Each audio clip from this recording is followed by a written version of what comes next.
Alhamdulillahi Rabbil Alamin. Wa bihi nasta'inu ala umuri dunya waddin. Wassalatu wassalamu ala ashrafil anbiya'i wal mursalin wa ala alihi wa sahbihi ajma'in. Amma ba'du. Asyhadu an la ilaha illallah wahdahu la syarika lah wa asyhadu anna Muhammadan abduhu wa rasuluhu la nabiyya ba'dah. Qala Allah ta'ala fi kitabihil karim, a'udzu billahi minasy syaithanir rajim. Ya ayyuhalladzina amanu taqullaha haqqa tuqatih wa la tamutunna illa wa antum muslimun. Shadaqallahul adzim. Fa ya ibadallah usikum wa nafsi bi taqwallah faqad fazal muttaqun.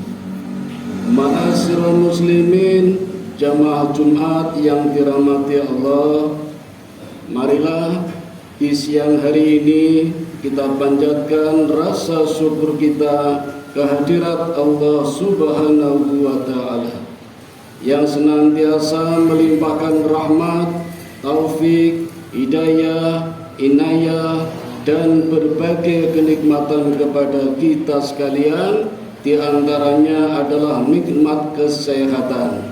Hingga pada siang hari ini kita masih bisa menunaikan ibadah Jumat dengan serangkaian amalannya. Setelah kita menyelesaikan ibadah besar di bulan Ramadan kemarin, dan sekarang kita sudah berada di satu bulan yang namanya bulan Syawal atau peningkatan. Mudah-mudahan kesehatan kita adalah kesehatan yang walafiat, sehat yang berbarokah. Karena ada pula sehat yang tidak berbarokah. Sehatnya tidak digunakan untuk meningkatkan ibadah, justru malah digunakan untuk kemaksiatan.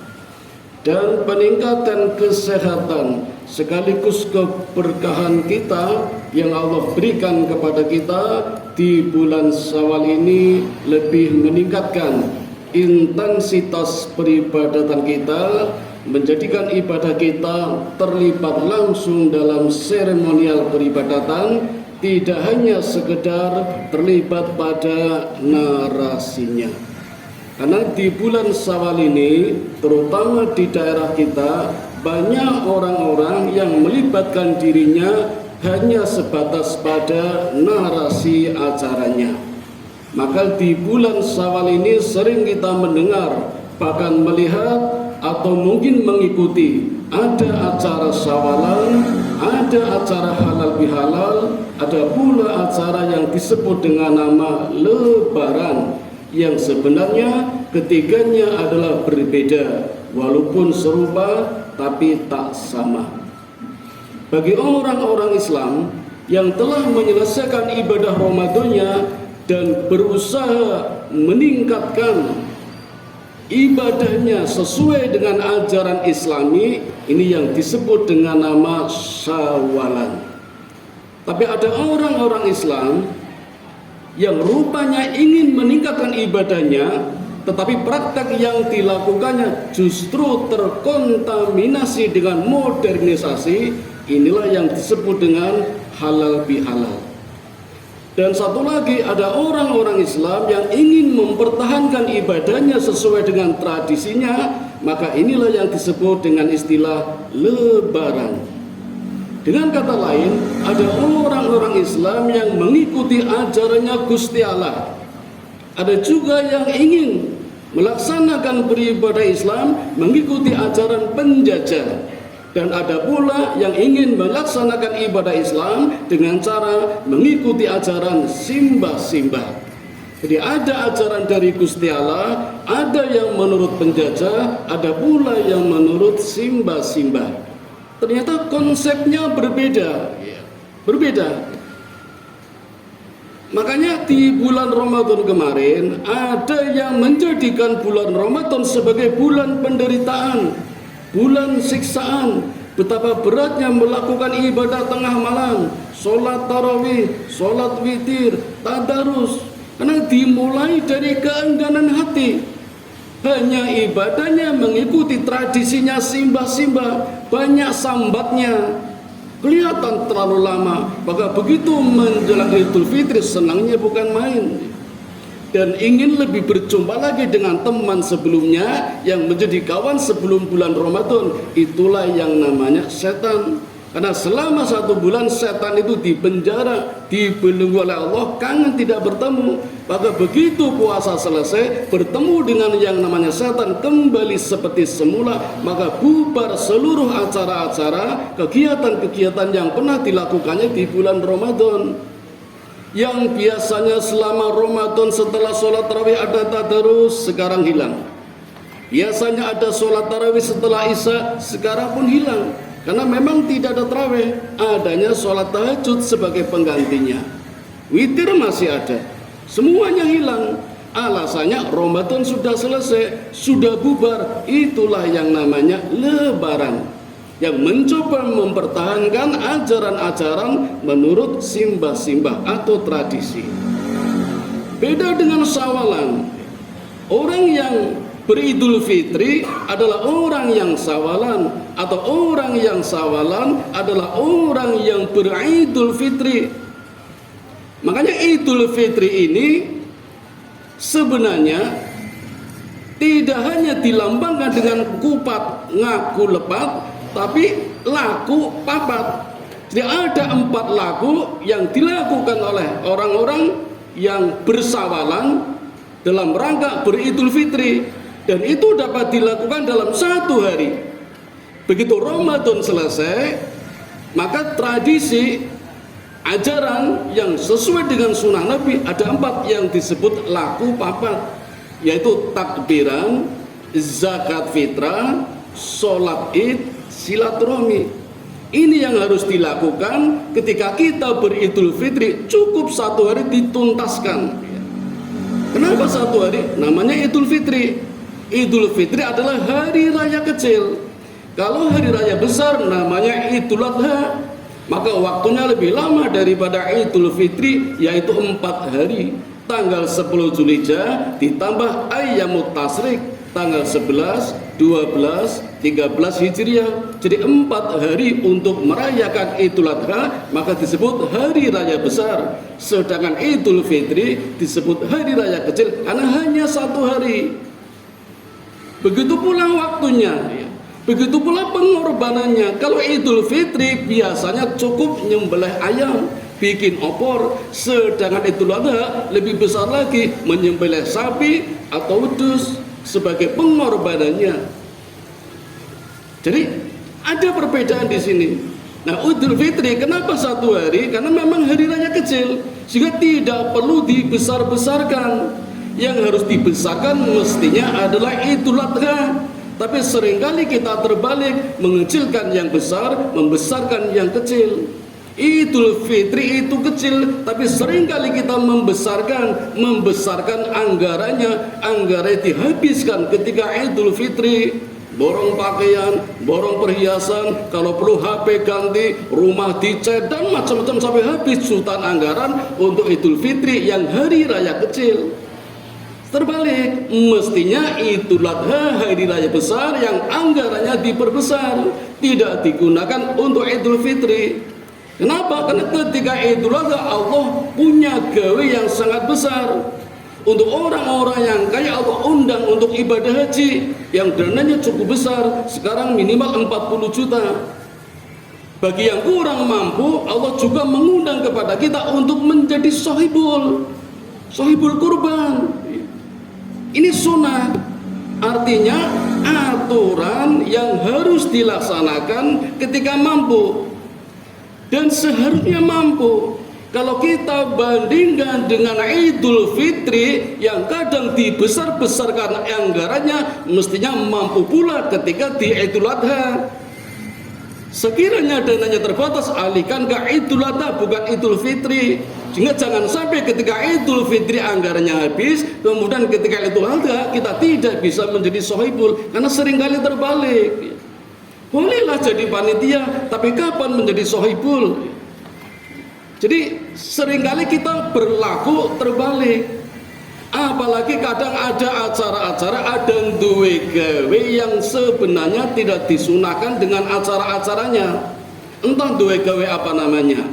Kalau saran dari kami, boleh dilakukan setelah ritual Idul Adha selesai.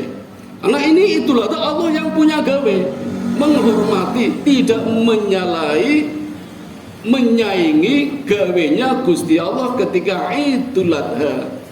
Maka yang disebut laku papat itu bisa diselesaikan dalam satu hari ketika Idul Fitri. Begitu Ramadan selesai, takbiran, zakat fitrah, sholat id, dan silaturahmi. Ini yang disebut kupat, laku papat, yang bisa diselesaikan dalam satu hari. Hari itu tanggal 1 Syawal.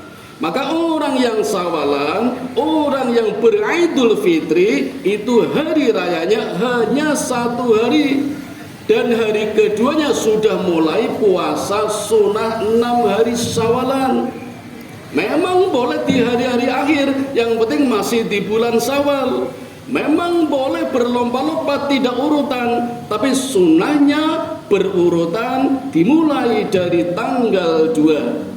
Jadi puasa Syawal itu sunnah, dan sunnahnya berurutan dimulai tanggal 2. Mulai mencoba, prihatin lagi. Tanggal 1-nya sudah senang, sudah beridul fitri. Tanggal 2 mulai lagi berlatih menunaikan ibadah puasa Syawal selama 6 hari.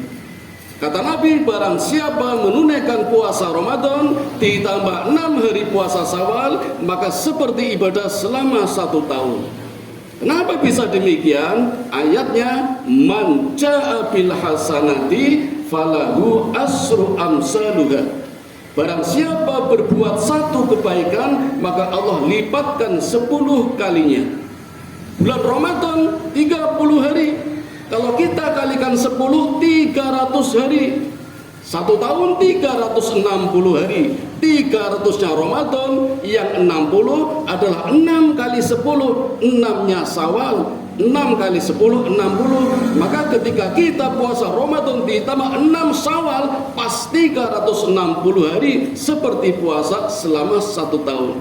Dengan kata lain, barang siapa tidak puasa Syawal, maka tidak genap puasanya selama 1 tahun. Inilah yang namanya sunnah. Sunnah aturan. Bukan sunnah kalau ditinggalkan tidak apa-apa. Memang boleh ditinggalkan, tidak berdosa, tetapi rugi.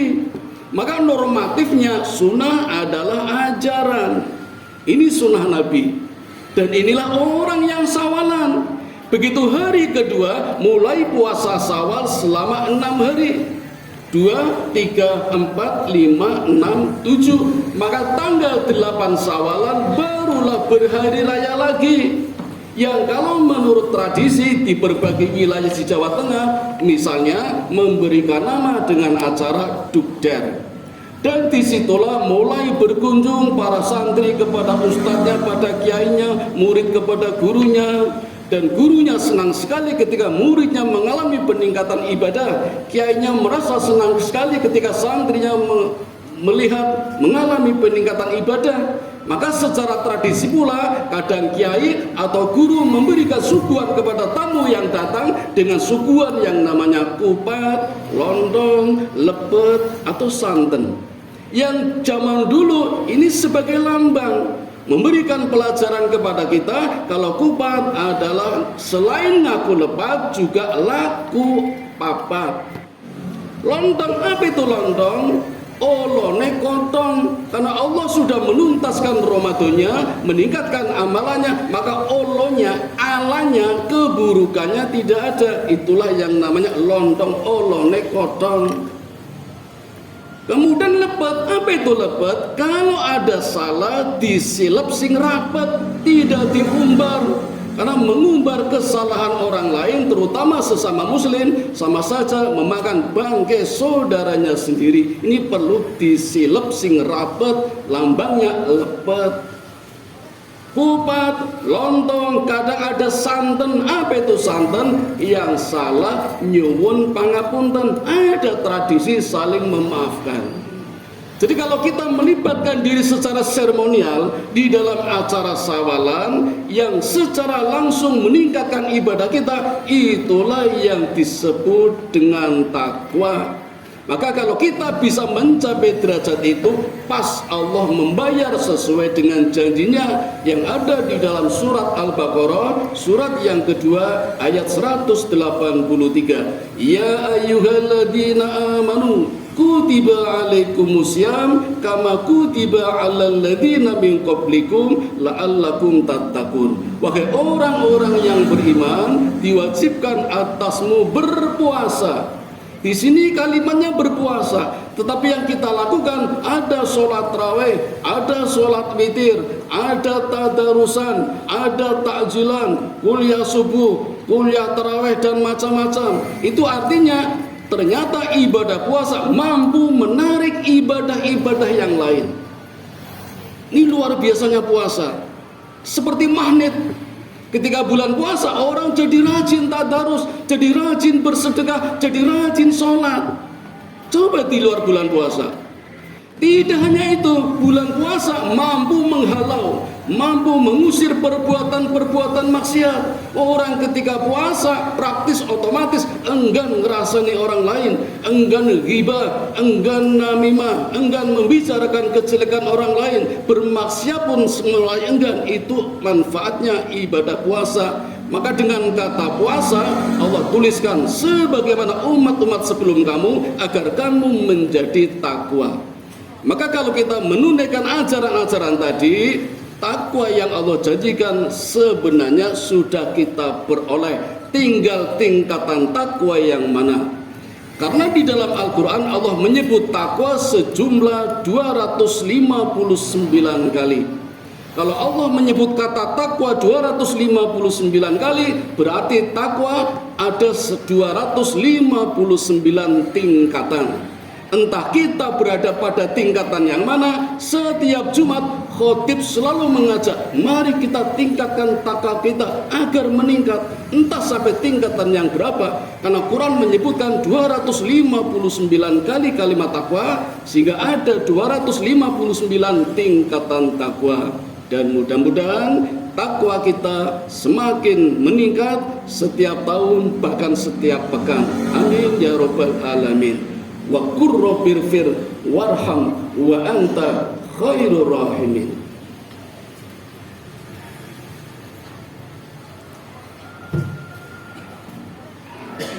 Alhamdulillahilladzi hadana li hada wa ma kunna linahtadiya laula an hadanallah. Allahumma shalli ala sayyidina Muhammad wa ala ali sayyidina Muhammad. Asyhadu an la ilaha illallah wahdahu la syarika lah wa asyhadu anna Muhammadan abduhu wa rasuluhu la nabiyya ba'dah. Qala Allah ta'ala fil Qur'anil azim, ya ayyuhalladzina amanu taqullaha wabtaghu ilaihil wasilah wajahidu fi sabilihi la'allakum tuflihun. Ayyuhal muslimun ittaqullaha haqqa tuqatih wa la tamutunna illa wa antum muslimun. Hadirin sidang Jumat yang dirahmati Allah, ayat yang saya bacakan tadi adalah salah satu ayat perintah takwa, entah tingkatan yang keberapa. Mari kita cermati sebentar. Di surat Al-Maidah ayat 35, Allah memerintahkan kepada orang-orang yang beriman, bertakwalah kepada Allah dan carilah jalan yang mendekatkan diri kepadanya dan berjihadlah pada jalannya supaya kamu mendapat keberuntungan. Kalau surat Al-Baqarah tadi ayat 183, Allah perintahkan kita berpuasa untuk menjadi orang yang bertakwa. Anggap saja kita sudah mendapatkan takwa. Maka perintah ini adalah ditujukan kepada orang beriman untuk bertakwa, meningkatkan ketakwaannya. Kalau ayat tadi Al-Baqarah, orang beriman berpuasalah agar bertakwa. Sekarang ayat ini ditujukan kepada orang beriman untuk bertakwa kepada Allah dan carilah jalan yang mendekatkan diri kepadanya. Dua. Dan yang ketiga, berjihadlah pada jalannya Allah. Tiga. Jadi ada tiga perintah. Kalau Al-Baqarah tadi satu perintah, berpuasa agar bertakwa. Kalau ayat Al-Maidah ini ada tiga perintah ditujukan kepada orang beriman, bertakwa, berjihad, mendekatkan diri kepada Allah. Targetnya supaya mendapat keberuntungan. Bagaimana kalau tidak melakukan ketiganya atau kurang dari satu? Maka tentu saja mungkin keberuntungannya tidak sempurna atau bahkan tidak beruntung. Maka sangat sempurna bila kita melakukan ketiganya, baik secara bertahap maupun secara sekaligus. Jangan lupa ibadah Ramadan yang kita lakukan kemarin adalah ibarat upgrading, pelatihan. Maka banyak orang mengatakan bulan Ramadan adalah syahrut tarbiyah, bulan pendidikan.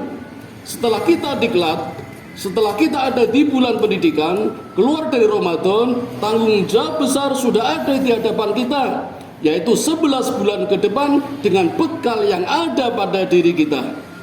Kalau tadi kupat adalah laku papat dan ini terjadi di bulan Ramadan masuk bulan Syawal, ini menjadi bekal kita untuk diteruskan 11 bulan ke depan. Takbiran misalnya, tidak hanya sekedar tradisi takbiran, tapi bagaimana kita mengagungkan asma Allah. Zakat fitrah 2,5% tidak berhenti di bulan Ramadan, tapi di hari-hari berikutnya 11 bulan ke depan bagaimana kita selalu berbagi kepada saudara kita hanya 2,5% saja, karena itu bukan milik kita, milik orang lain yang ada di tempat kita. Jangan ditahan. 2,5% itu berbagi di luar bulan Ramadan. Begitu pula ibadah-ibadah yang lain dan juga silaturahmi, karena ini jalan menuju kita kepada Allah agar semakin dekat kita kepada Allah. Marilah hadirin, di akhir khutbah ini kita berdoa bersama-sama, mudah-mudahan selain Allah menerima amalan ibadah Ramadan kita kemarin, Allah memberikan petunjuk, memberikan kekuatan kepada kita dan juga perlindungan kepada kita hingga kita bisa bertemu kembali di bulan Ramadan tahun depan. Amin ya rabbal alamin. A'udzu billahi minasyaitonir rajim. Bismillahirrahmanirrahim. Inna Allaha wa malaikatahu yusalluna 'alan nabi ya ayyuhalladzina amanu sallu 'alaihi wa sallimu taslima. Allahumma shalli 'ala sayyidina Muhammad wa 'ala ali Muhammad kama shallaita 'ala Ibrahim wa 'ala ali Ibrahim wa barik 'ala Muhammad wa 'ala ali Muhammad kama barakta 'ala Ibrahim wa 'ala ali Ibrahim innaka Hamidum Majid. Allahumma ighfir lil muslimina wal muslimat wal mu'minina wal mu'minat al ahya'i minhum wal amwat innaka sami'un qaribun mujibud da'wat wa qadiyal hajat wa qati'us syahwat. Allahumma inni as'aluka ilman nafi'a wa rizqan thayyiba wa amalan mutaqabbala. Allahumma inni as'aluka al-huda wa tuqa wal afafa wal ghina. Allahumma ja'alni syakura waj'alni sabura waj'alni fi ainin saghira wa fi a'yunin nasi kabira.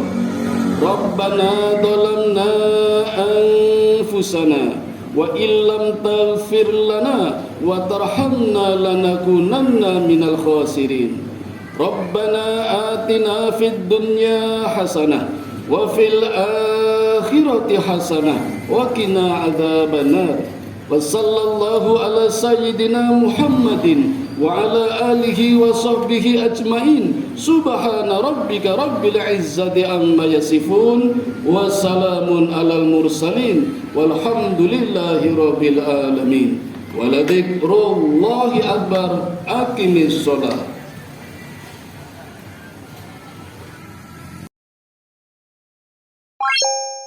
Bye.